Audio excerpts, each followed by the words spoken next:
This is Jackie, and I'm here with Feeki at the Maryland stop of Vans Warped Tour. So about halfway to two-thirds the way done. What are some highlights so far of Warped Tour for you? Some bad highlights are our motorhome breaking down 3 times in the first 4 days. And then we had to go back home for a pit stop and grab my van and trailer, so we had to downgrade on like the first couple shows. 3 flat tires, 2 in the van, 1 in the RV. But other than that, it's been pretty smooth, actually. So After that, smooth sailing. right, yeah. So it's we have this map in the trailer, and we've been like drawing everywhere we go, and the blue pen signifies like breakdowns or problems or something. But we threw the blue pen away, and ever since then, it's all been good. So yeah. But other than that, I mean, it's been fun. It's been a good learning experience for us. This is our first like real tour, so just kind of threw us in there and hope for the best, and we've been learning a lot every day, and it's a good practice being out here. So, And you jumped in with 2 feet. If you're going to have a tour that starts out, this is definitely one that you will learn a lot from. How does your music in particular fit into the Warped Tour scene, where it's, especially this year, there's a lot of like really harder bands? yeah. It pretty much doesn't fit, but you know, there's only 4 rappers on the whole tour, and then I'm the only one on my stage. They're all on the main stage because they're way bigger than me. But it's actually like we're still getting new people. It's just hard to get people in front first. But the crowds are like really responsive, more than I thought. Like if you tell them to put their hands up, they do it. So that's cool. And yeah, everyone that sees us is like, oh, you guys are awesome. But it's just the challenge of like getting people over to the stage. But we've been kind of fine-tuning our street teaming methods and merch sales methods, so it's been going pretty good considering that. There's always sort of some bands, like, they just play, and that's great, but I feel like most acts have sort of that hustle of they wake up in the morning, they see kids on the line, they post about their set times, and it's a long process, it's a long day. How do you go about choosing your set list for Warped? We did it beforehand. The set list kind of, I don't know, maybe 2 months ago, I put it together what I thought would be good, and then we've been changing it the last couple days because I'm just bored. Nice. And it's, you know, it's been like 20 shows doing the same thing, so it's yeah, we added in, we took out a couple songs and added in a couple other ones, and we'll probably do that a few more times just to switch it up. And it's good practice for us to switch it up because it's like, yeah, we're good at the regular set, but when we're on the road in the future, like, we're gonna have to switch it up here and there anyway. So so yeah, that's how. And further than that, like, I always start with the national anthem on the guitar, and my DJ, the Trash Wizard, is like the craziest looking dude ever. So he's DJing before that, usually has no shirt on, and people are just like, what the fuck is this? And then I come out and play that, and then they're really like, what the fuck? So, I mean, that works out pretty good, I think. Or bad. I mean, some people like walk away instantly, but fuck them. You got to keep things interesting. It's Warped Tour. I would imagine doing the same thing every day. You have to keep it fresh when you can. You're from Reno, Nevada, the biggest little city in America. How has that influenced either your sound or your work ethic or just you in general? I would say it hasn't influenced my sound at all. There's like not really there's not really like a big hip hop scene there, and everyone is really like competitive for no reason. Really, they all want to be the king of Reno, and no one is, and no one cares.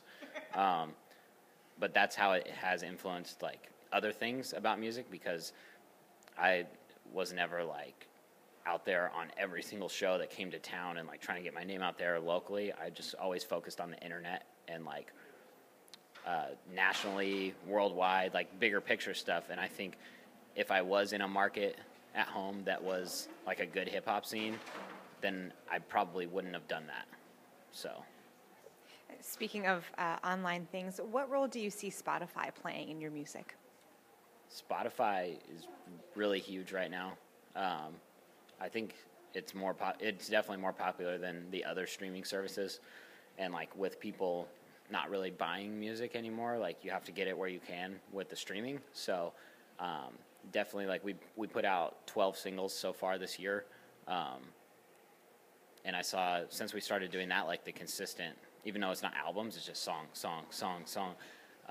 Since we started doing that, my Spotify numbers tripled, and then they kind of mellowed out, but I'm still over double of where we were. So like, and that's how I would rather have that than like just Facebook fans, because Facebook fans, they like your page one time and then that's it, and they don't really give a shit.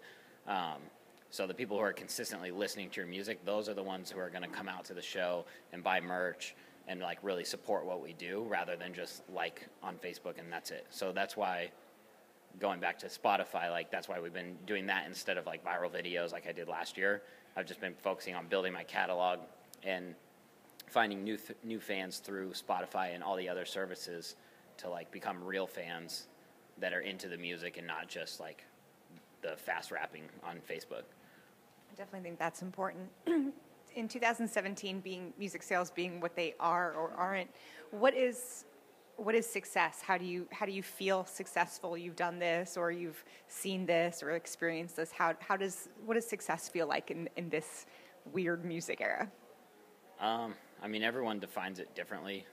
People that have big goals are like never feel like they're successful. I feel like, 3 years ago I would think that this is successful, but now it's like this is just like the first baby step still. And I don't know, like being able to draw, in my opinion, like being able to draw big crowds on a headlining tour, like that's successful. If you can draw thousands of kids a night, which I can't, there's no fucking way right now, but in the future, yes. But I think that's successful, and just having that hardcore fan base that like really rides with you no matter what. And that's going back to the Warped Tour, like how does it fit in here? That's one thing I noticed is like hip-hop is such a generic genre that like people are just casual listeners, but when you're talking about like hardcore and even pop punk, if you like that type of music, you're like all about music. So that's why like some of the bands on my stage are like the same size as me on socials, but they pack it every single day, and all the kids know all their words. And at the first few shows, I'm like, what the fuck? This is crazy. But then I'm thinking like, these kids are like, they live and breathe music. They come out to every single show. They'll drive for 4 hours, and hip-hop's not like that. Unless you're like a hardcore so-and-so fan, everyone's just like, oh, I hear it on the radio all the time. I hear it at parties all the time. It's just whatever, So that's kind of the difference there. So what's up next for you after Warped Tour? I don't know, really. I mean, we're going to go hard again in the studio and just keep pumping out more music when I get home.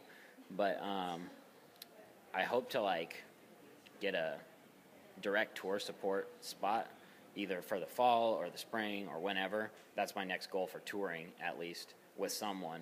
And that's just, like, the logical next step. I think that's a good way to, like, gain a lot of fans, is just being in front of a packed room, even though it's not my show. But if you're in the direct spot, the room's already packed, and then you're there to like hype up the crowd for the headliner pretty much. So that's what I want to do next, and just keep building that way, along with just pumping out more music like we have been for the first half of this year before this tour. Sounds like you're ready to be busy. Stay tuned for much more from Feeki. This is Jackie. Thanks to Chorus FM and One Avenue.